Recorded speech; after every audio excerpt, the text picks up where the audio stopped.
Hey guys, welcome to another episode of East Coast Rams podcast. I am your co-host Ashton, here with my awesome co-host Zach.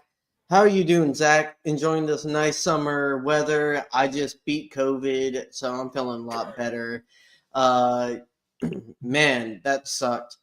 Getting it in 2025 doesn't seem real, but it was not fun. But doing a lot better. How are you? How's the family?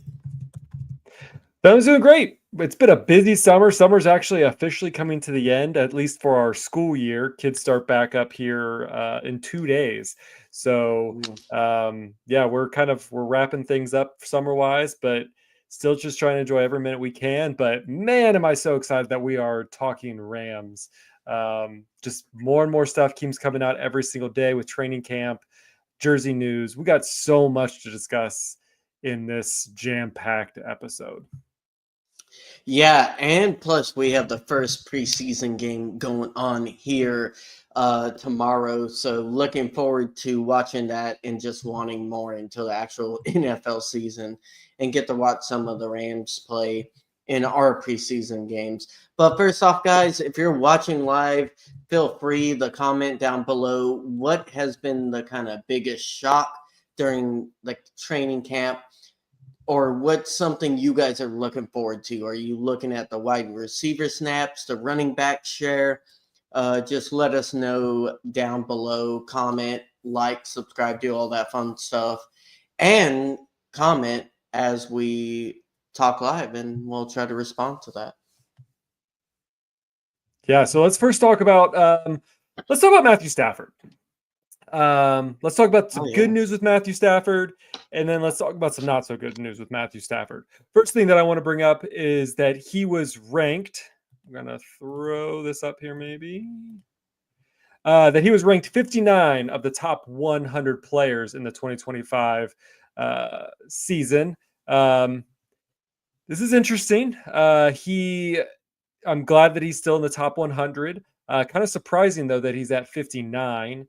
He is up 17 slots than he was last year. He was ranked 42. Any initial thoughts about his ranking in the top 100? I mean, obviously, the whole ranking system hasn't come out yet, so we don't know where everyone sits in the top 100. But for Stafford at 59. I think he is underrated by a lot of people in the league.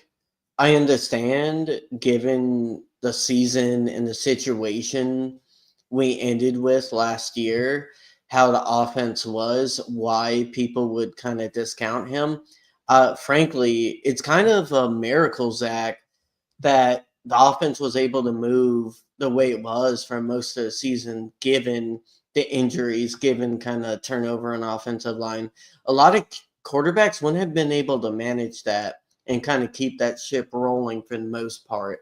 So yeah, I think we all know now, having him as our QB for as long as he has been, we understand what Lions fans saw for that long period of time. And I feel like he still hasn't gone his full due. I think he's more recognized than he was with the Lions, but slightly more. And I feel like he has to prove it. Not prove it, but like he just has to do more for more recognition, unfortunately. Yeah, I mean, I think that he does get his due, though. I mean, we you watch show after show of all of these analysts talking about Stafford and his toughness and his resiliency and his arm throw and his ability to make plays under pressure. You know, there's just so much that we consistently see, his no look passes, things like that, and I feel like people do recognize it, but when it comes to these stats and when these comes to the top 10 quarterbacks and, the power rankings and things like that, I think that's where people start, they want to pick the flashy players instead of the players who actually are putting in the work, the effort, the IQ of football and stuff like that. And that's where I think people miss on Stafford. Well, I mean, I won't say that like picking Lamar or Josh Allen or like Patrick Mahomes over Stafford necessarily because they're more flashy. I think age has something to do with it. Sure. Uh, they're Yeah, more no. recognizable names now, and Stafford, his game is a little bit more, let's say, old fashioned, and it's just one of those things where I feel like we just need a year where we're a top five offense, and I think it's possible. It just last few years we've had a lot of hiccups, a lot of injuries, and a lot of things that have kind of paused our offense from being elite. Yeah, and so kind of going on to some bad news about Stafford is that he Yeah. was held in the second week of training camp. Stafford initially, or McVay initially came out and said he wasn't going to participate in the first week, but that he should be back for this coming week, this past Monday. And then late last week, he said he misspoke, and that the plan is to keep him most basically week to week, but he should be good to go for week one. Obviously, the Rams never play their starters in the preseason, so we weren't really Nope. worried about that. But not seeing them participate at all in training camp when, you know, the quarterbacks can't be touched anyways. They wear the red jerseys. So really he's just, throwing the ball. I get, you want to be overly cautious, but it seems like they're being very, very, very cautious with Stafford for the training camp week. Yeah, so my thoughts on this are twofold. First off, I don't think Stafford himself necessarily needs training camp or a majority of it. I do think it throws off the rhythm and the wide receivers growing with Stafford and that connection. So I am worried about that and that maybe kind of being slow to go. But when it comes to the injury itself, you've heard me say it a few times, and people who watch your show know this. Like, I'm cautious to listen to the Rams when they talk about health and injuries. They have a very spotty record about being kind of clear. Now, that's their priority or prerogative. They can not be clear as much as they want to, but it just makes me like kind of uncertain whether believe them or not. Remember 22, they said, "Oh, Stafford's good to go. He's perfectly fine for the season." Then after 22, they're like, "Oh, he was dealing with the injury the entire season, and it was the same one from start of training camp."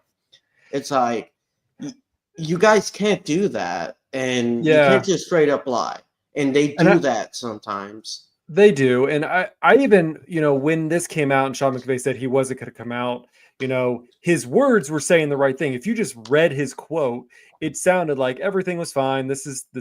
Basically this was planned. I just misspoke. But when you kind of listen to the tone of his voice, he did kind of go back to that. I wouldn't say quite defeated tone, but he did have this kind of like, yeah, this kind of sucks kind of tone in his voice. But you look at some of the other analysts, Peter Schrager, who is, pretty close to a lot of the insiders for the Rams.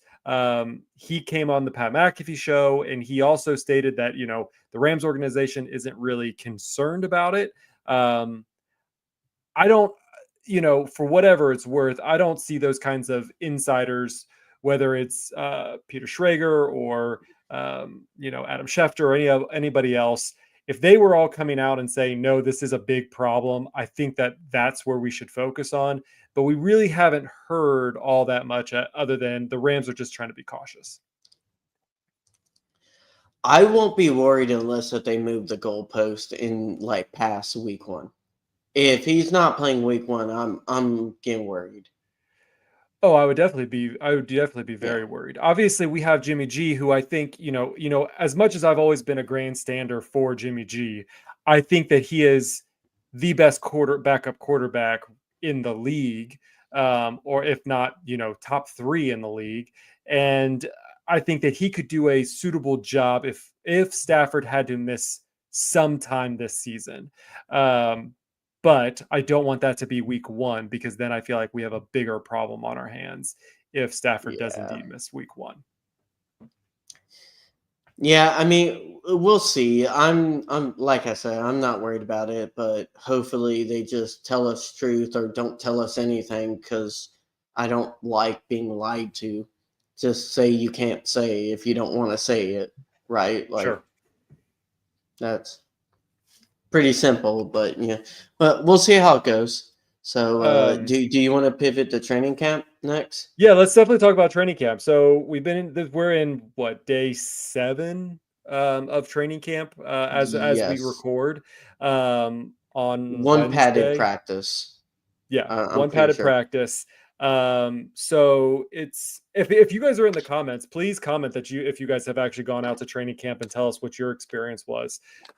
Please leave us comments below too if you did it and tell us about your experience. But from what we've seen afar, because obviously we are not on the West Coast, being the East Coast Rams, we watch Yeah. whatever you guys are doing, plus what all of the media is reporting in, and there's a lot of ups. I mean, I am Oh seeing yeah. great things. I mean, Devontae Adams. I mean, I'm reading some articles that he is leading, and basically he is the crowned wide receiver 1 spot already, just based on the targets that he's getting in training camp. Obviously, again, these are coming from Jimmy G and Yeah.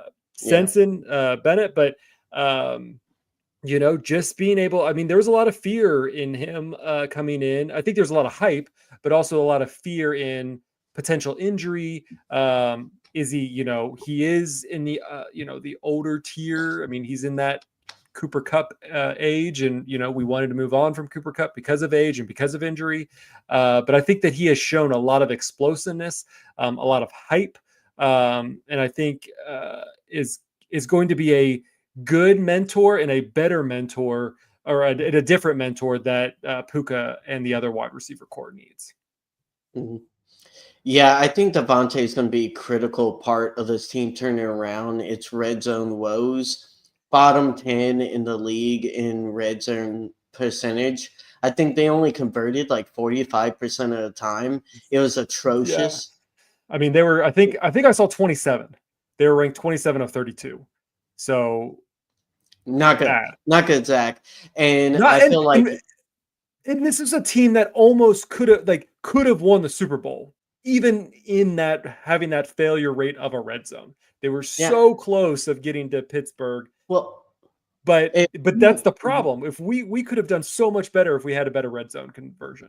yeah, we were 10th in passing yards, but yet our red zone was so terrible. We could move the ball very easily. It just we couldn't score touchdowns when we needed to.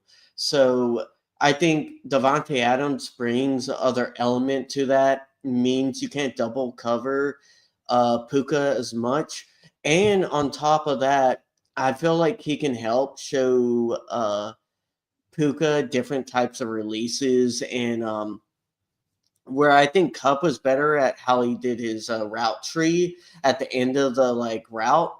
I feel like Devontae is really unique with his release, and he was talking about it. And I would encourage people to kind of watch some of his interviews because he talks about how he tried to take his release from basketball, not football, and that's why he's very unique compared to other wide receivers with how he launches and goes and starts his routes. So, like, I think that can kind of explain why separation, especially at the start of play, is a lot different than other wide receivers. And it's kind of fascinating. Hopefully, Puka can pick up different things from him, mesh it with what he knows from Cup. And yeah, I think this wide receiver core with Whittington there and Tutu, I feel like we have good depth, we have good variety. Hopefully, Tutu can take another step forward. And we've already seen Whittington fill in for Puka when he's out. So, for you fantasy people, if you have Puka, definitely have Whittington as a handcuff because I think he would step right in. Another player is Mumfield, Oh, who, yeah. Yeah. he's looking to be a good star so far. There was one article that I read that he was basically the third best pass catcher in camp so far, behind Adams and Puka. And so again, like, That's what Stafford needs. He needs protection in the offensive line and he needs weapons. That's where Yeah. he's going to excel at. He's going to pick apart defenses as long as he has someone who has the catchability that Puka has, the ability to draw players like Devontae has. And, that's what we need. And if we can find combinations of these in other players, I think that's going to be very beneficial for the Rams and for Stafford as a Hmm. whole. Hmm. Yeah, I saw some people say Larry Jackson was playing the last day or so, He was. I and saw it. I saw yeah, videos of it. He's yeah. going up against Poona Ford. Yeah, hey, like that's really good to see, and hopefully they can manage that, and he can start. Definitely need him out there, because I also saw some videos of Humphreys going against Verse, and Verse is great, and Humphreys was struggling, man. Verse was Well, yeah, I mean, cooking. Verse is also Verse, and so he probably takes things a Yeah, little bit to the higher edge that maybe you know um, some players aren't quite used to yeah. during a training camp exercise. Um, Nate Landon, I think Landman, Oh he's yeah, he also stand been out. a big standout, and so a great signing so far for the Rams as far as that Hmm. goes. Um, Looking great. I've just been so excited because the Rams have been doing a really great job of using all of their assets on hand to try to share the stories of all the players. I mean, the number of interviews with Devontae Adams, with Puka Nakua, with Quentin Yeah. Lake, Kobe Turner, Jared Verse, like they give us all of this information, and the players aren't holding back. They're not the players themselves. They're not in the situation like maybe Stafford would be in if they're asking him questions about his health and whatever. They're pretty honest, and I feel their honesty coming out towards them. And there's just so much hype, especially on that defensive side, that they just feel like they're Mm, getting better and better. And you saw what they were last year. This team looks yeah. better than that. Yeah, so there have been a lot of reports that Josiah Stewart is flying and he's playing with the first team and he's doing really good pressure wise, getting pressure on Jimmy G. You can see a lot of passes where like he would have got sacked by Stewart, cooking in the last day or two in camp. And what's your quick kind of reaction to Jarquez Hunter playing with the ones a few snaps? This is today, the Yeah, sixth, seventh day. Yeah. yeah. So yeah, I've seen him go out, and I've seen some great videos of him Oh yeah. becoming explosive and being able to break through openings. Obviously, we really got to see what it looks like with pads on. I didn't see any of the videos of today if he was doing it with pads on, but like I I want to see don't him in think action. he was with the ones when the pads were on. Yeah. So that, but like he was wrecking the second team defense. Yeah, I mean, again, it's coming hearing those things that even the running, like all the running backs are doing well. And yes, I'm hearing Hmm. that there are reports that, Corum and Hunter are kind of exploding and may seem like they are doing better than Kyron. But again, not being able to watch it all in person, I'm a me, I'm a Kyron, Yeah, yeah. I'm a Kyron fan. So I think it's just the days that Kyron gets a break, the other two get to kind of step up and kind of see what they got. He was playing today. He was playing too, Yeah, and I they could just be testing different stuff out. So we don't want to read too much in the camp, just like we can't read too much in the preseason when that happens. I think you can take some conclusions away, but like you can't let it completely write full on narratives. I think it sucks. We saw a few injuries, potential injuries. Chris Paul Jr. had some issues. Camp Curl.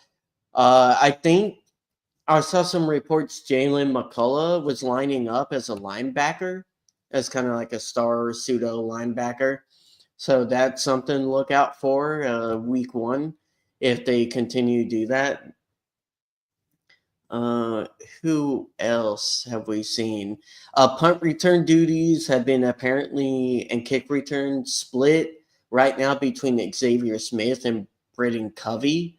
So pretty clear they're probably having a camp battle. And Covey looked good with the Eagles, so I wonder if he'll be able to beat out Xavier Smith because Smith had a few really good splash games. Yeah, but do you think, I mean, typically in the last season, at least when they've changed up all these rules, they've had kind of two deeps, and it depends on which side of the field it went on. So do you think they both could potentially play in that deep role of just depending on Uh, which side of the field it is? Because I mean, you saw it before with like it would be like Whittington and Corum or something like that in the deep bench back there. And one of them would say, would catch the ball, and the other one would either say run it out or kneel it down.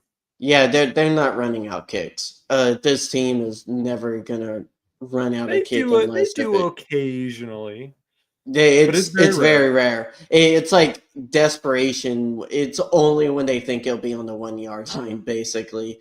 Outside of that, they kneel it. I think they reduced the yardage for kneeling it. I'm not 100% sure. I can't remember because the NFL was complaining that teams were just taking touchbacks.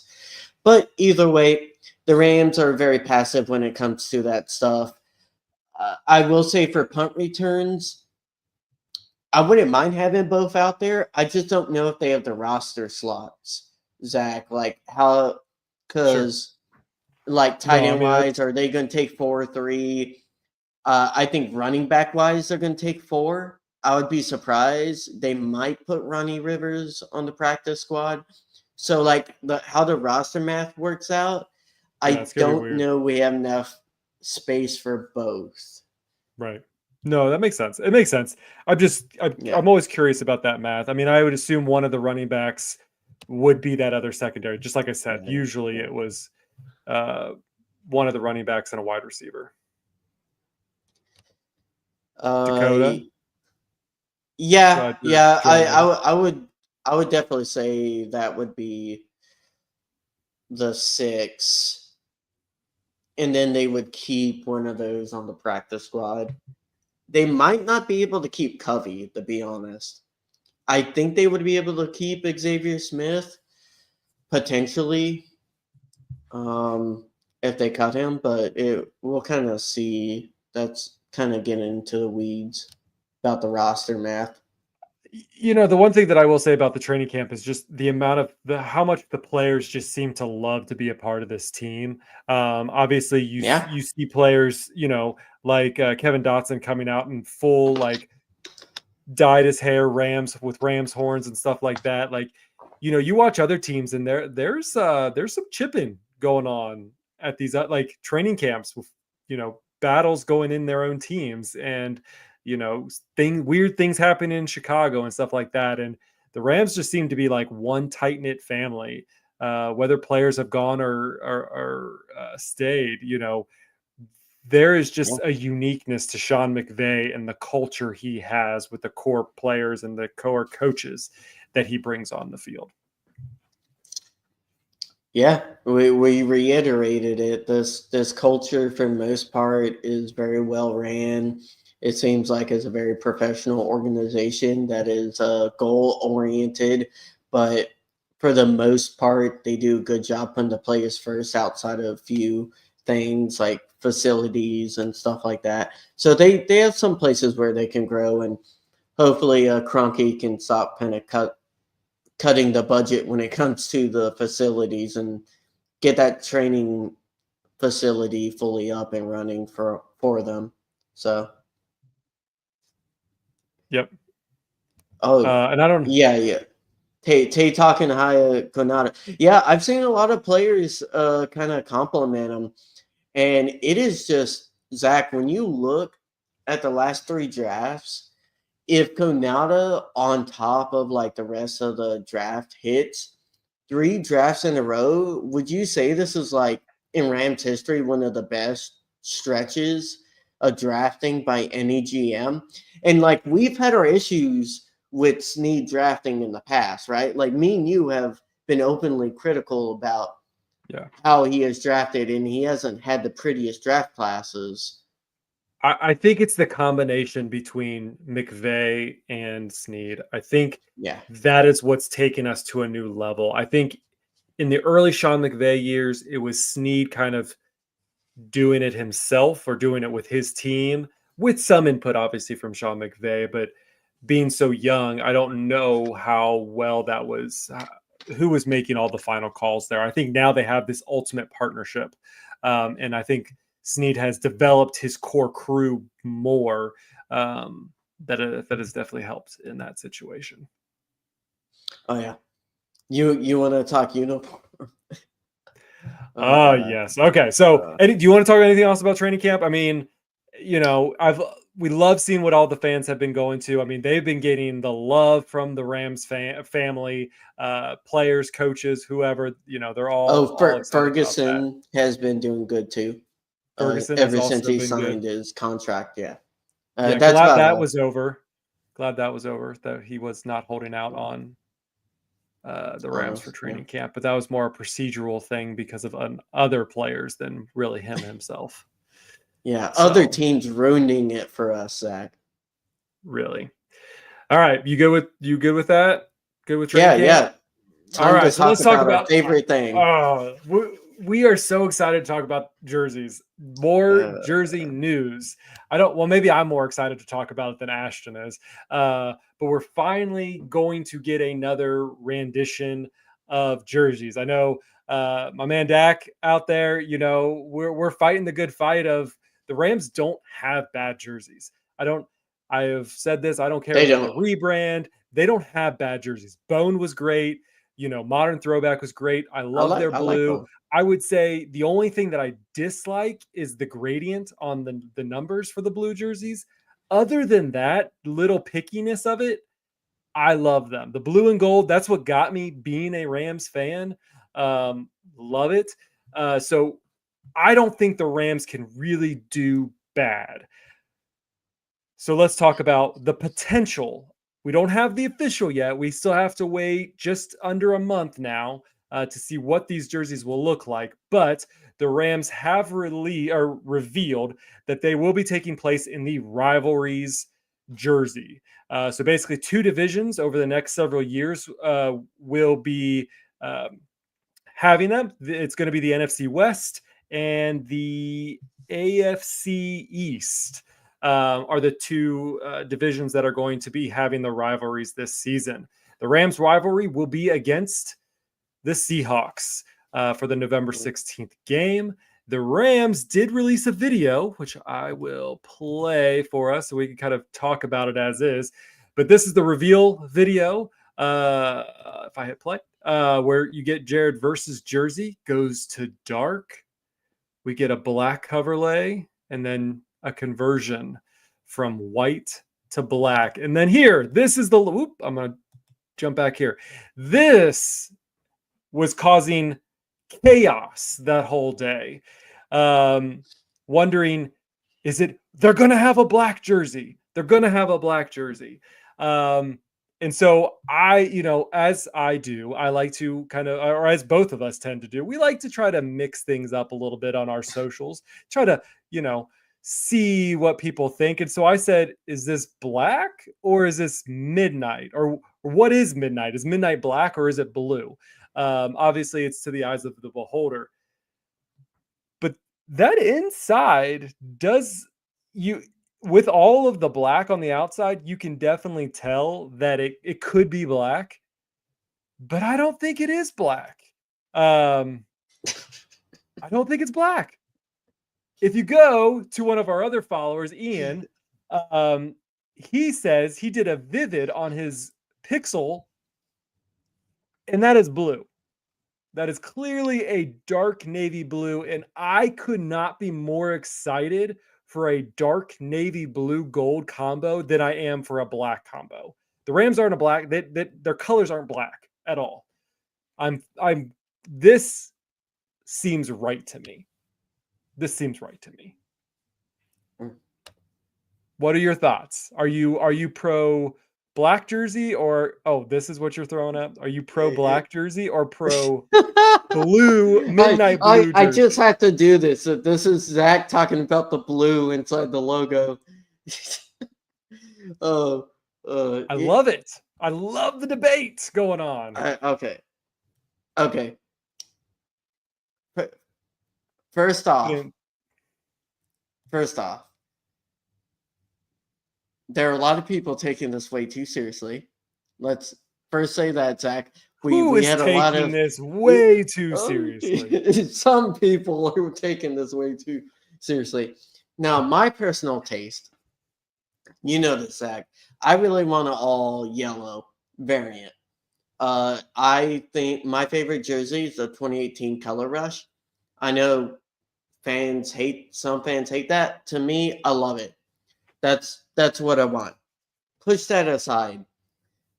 I'm personally not the biggest fan of black for the Rams because it's never been a color outside of like one uniform set in the 60s. I think might have been in the 50s. And that was black and red. Now, I think there is a chance it could be black and red, very small, as like a throwback to that color set. But I would We're not prefer, touching red. yeah, I would prefer the dark blue and yellow. Now, I think it's basically stealing the Chargers. I don't care, like, because Chargers have like 20 uniforms, so we can take one, I guess. Yeah, I mean they're a baby I blue. think They're I a think it baby would. blue team. Well, they have a dark blue variant too, but Well, that would be stealing our brand. uh, apparently, basically, I would prefer dark blue They over steal black. our Yeah. stadium. They steal our city. Sorry. Now, if it's like yellow with dark blue, like a yellow mix with dark blue, they could do something like that. I think people are just assuming it's going to be primarily dark blue and with yellow. It could be inverted or same thing with black, but we'll kind of see. I All personally right. don't think it will be necessarily to my taste, but it doesn't really matter because Yeah. I'll probably buy a version anyways. I'm definitely going to. I probably will be a verse jersey. That's probably the next one that I'm looking at. Or Not maybe this? no, I would probably be a verse or I would do an Adams. But Okay, verse okay. would be highlighted first. So this is what I got some more mock-ups for you. I didn't leave you blind to just this one. All right, let's look at this Okay, one from X. We got Trip. He posted this one. okay. This version is a dark version or is a blue version. It is a dark navy. I think this looks good. I have no problem with the Rams horns that we currently have. I know a lot of people don't like the crescent moon horns. I think it's very modern. I think it's very sleek. I do wish It's again. grown on me. Yeah. Yeah, I also wish that the 9 wasn't gradient. I've already said that about it, but I'm okay with it. I like the I gradients. hate it. They have grown on me. Like I've always didn't This mind one's the better. horn. Yeah, I mean it. I would be fine if they took off the gradient. I don't care if they have it on. Like I'm not a big uniform person because I think generally our uniforms, for the most part, always look good. Like my least favorite is the blue, and I still really like how that looks. So I don't think I'll hate this. I just don't think it'll be like my personal taste. But All right, so I don't have any more jerseys, but I got a couple more helmets that I think kind of okay. look pretty sweet. This one is an all black helmet with a gold outline for the horns and the dark midnight blue for the inside. Midnight blue. Okay. I'm calling it midnight blue because if I say midnight, people won't know if I'm talking about black or blue. It's midnight blue. So I think that looks pretty cool. I And then like the visor. Yeah. the visor, yep. And the last one I have is basically the same thing, but with a yellow face mask. to kind of brighten it up a little bit? I feel like if it again, I think we mentioned this before coming online, and I told you this, Zach. These things, even when you see in pictures, it looks totally different when it's on the game, and it might Oh, look better, sure. Yeah. right? Or worse. I feel like the bone initially didn't look good until you saw it in gameplay in a Oh no, I game, loved and I loved the I bone. think it looks. I think personally, bone looks really good, but a lot of people hate it. So you know, Yeah. It is what it is. They're phasing that one out, unfortunately.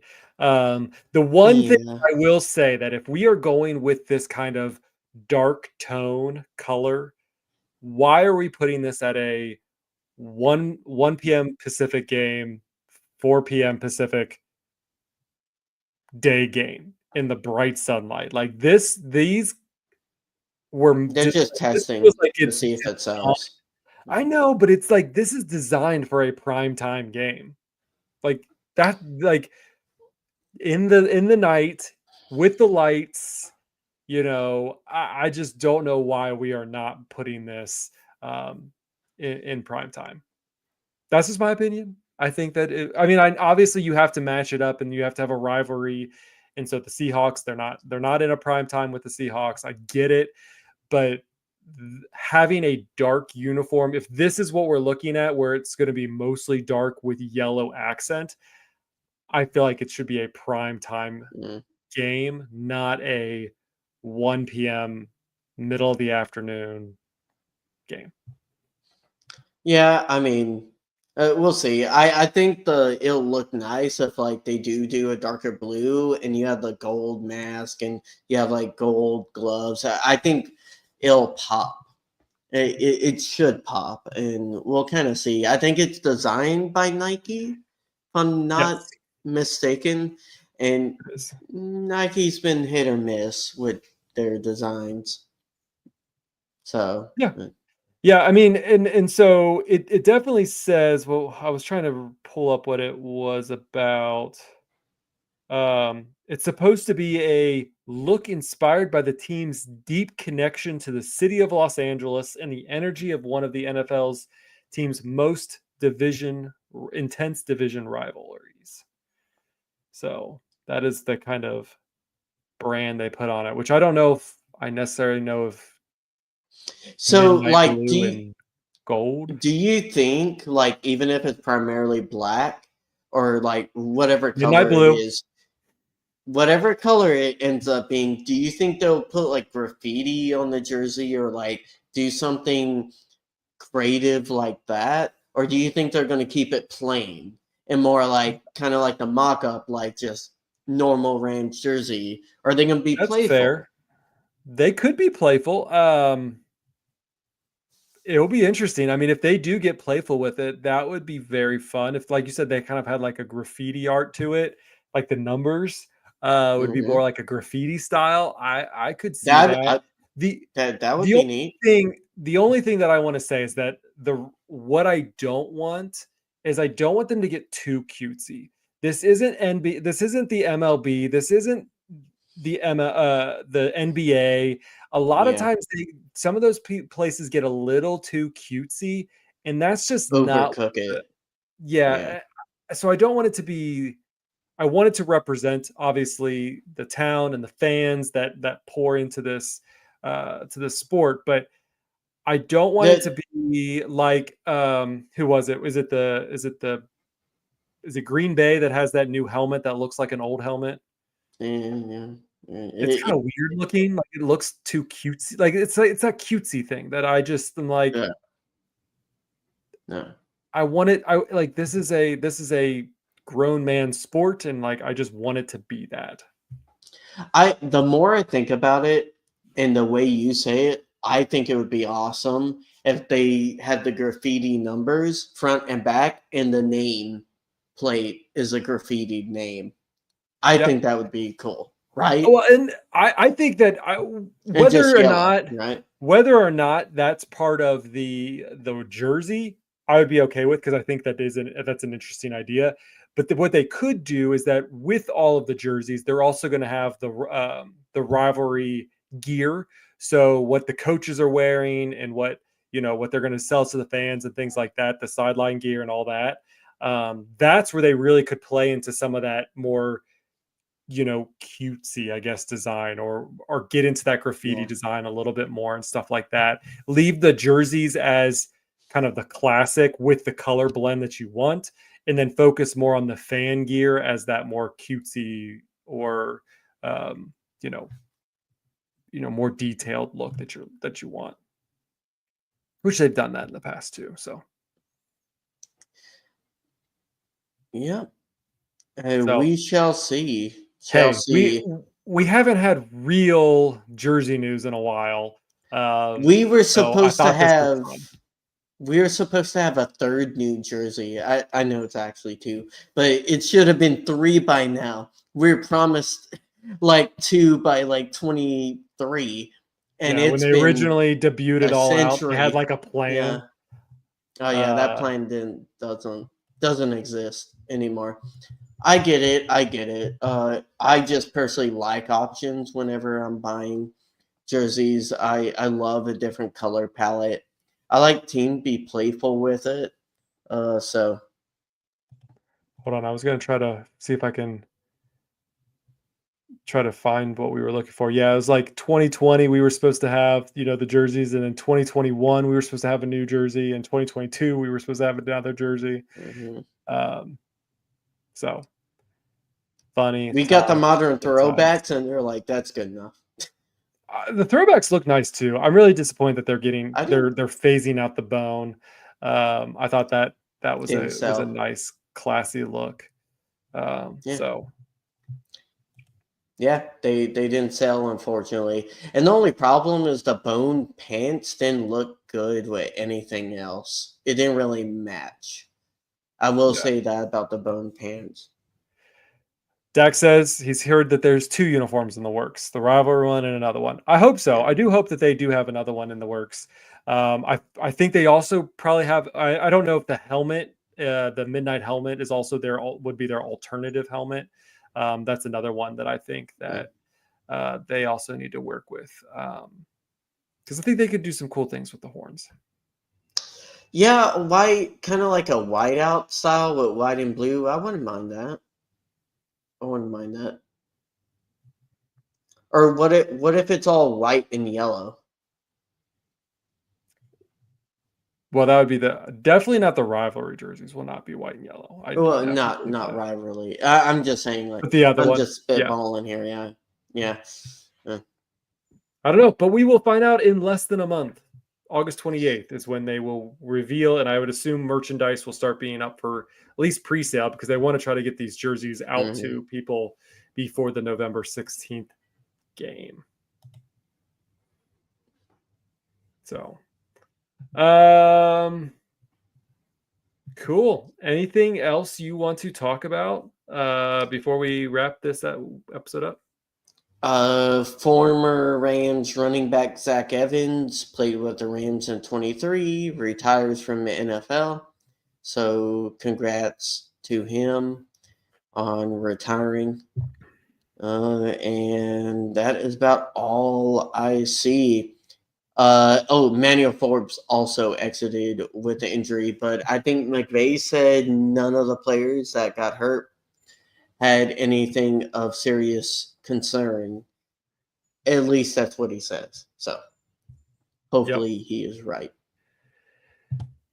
Yeah, so training camp is coming to a close here, and then we are just a week and a half away from the first preseason game of the Rams. They are playing Saturday, August 9th against the Cowboys, 4 p.m. Pacific at SoFi Stadium. Are you going to Nashville, Zach? I am going to. I'm actually going with Dak to Nashville. So it's gonna be a fun game. It's gonna be a fun game. I will have to check with the wife on that one. We're definitely gonna go to one game right now. We won't be able to go to the Ravens game, but I think we're going to either do the Falcons or the Panthers, and then we're probably leaning towards the Panthers.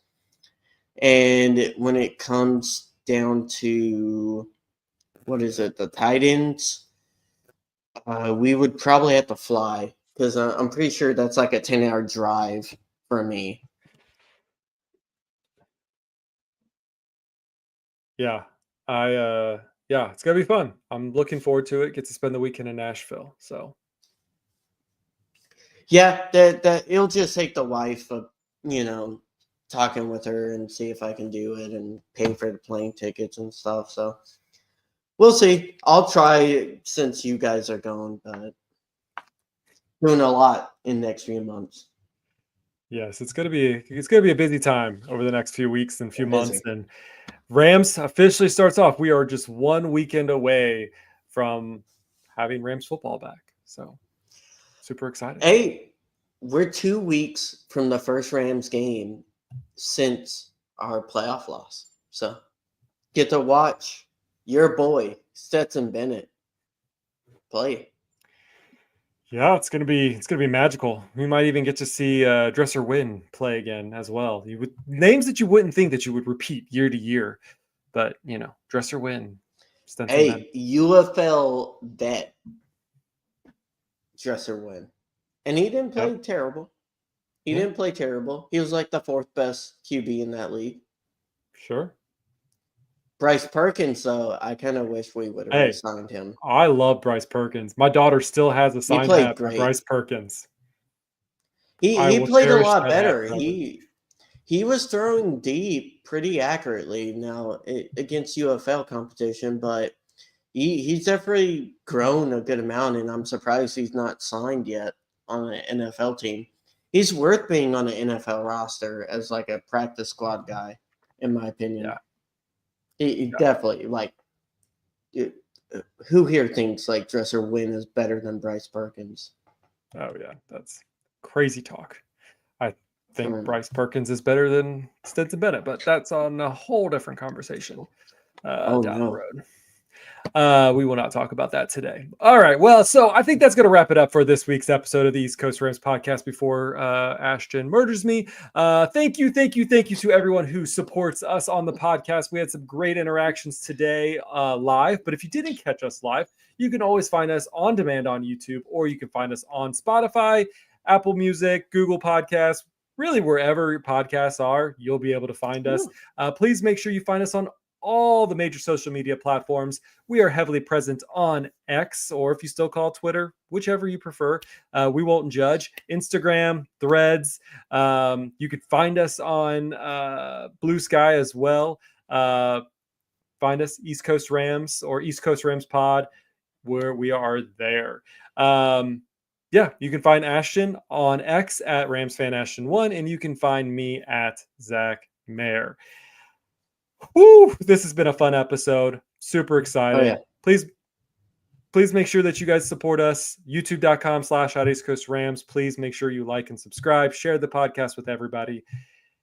And yeah, Ashton, you have a great rest of the weekend. And we will be back before you know it, talking about preseason and going into week 1. Super excited about it. Mm-hmm. Oh yeah, and quick shout out to TSS Fantasy Sports. They had me on, got to kind of shoot the stuff with those awesome guys over there. Had a lot of fun talking fantasy about Cardinals and Rams. Really awesome Cardinals guy. I would definitely advocate you guys go and follow him, and I will pull that up right here. The joys of doing a live show, Zach. Yeah, it was from Monday night, the Cardinals versus Rams. The TSS. Cardinal Rule. He does the Cardinal Rule podcast. Joko Mo 13. Definitely recommend. He is very insightful, very awesome guy, super nice. Had a Knew lot his of fun. history. So. He knew his history. Yeah, hey, I went into overtime. I did better than I thought, Zach. In defense, I am terrible at trivia in general. I I am terrible at Rams trivia, especially before like 2015. So outside of the Greatest Show on Turf guys, I don't know. I knew more than I thought, but it was still I'm terrible at quick recall. You ask anyone in my family, not trivia guy. So I went into overtime. I did better than I expected, and I would have been able to name 4 out of the last 5 people, but dude got it. Congratulations to him. I made it further than I expected. I was like the Rams, okay? I was happy with my ending. Yeah, so please go check out that video. We're going to be starting to jump on other people's podcasts throughout the season, so we're really looking forward to being able to spread the wings of the East Coast Rams podcast to far and beyond. So appreciate all y'all's support, and we will see you guys next time. Whose house? Rams house.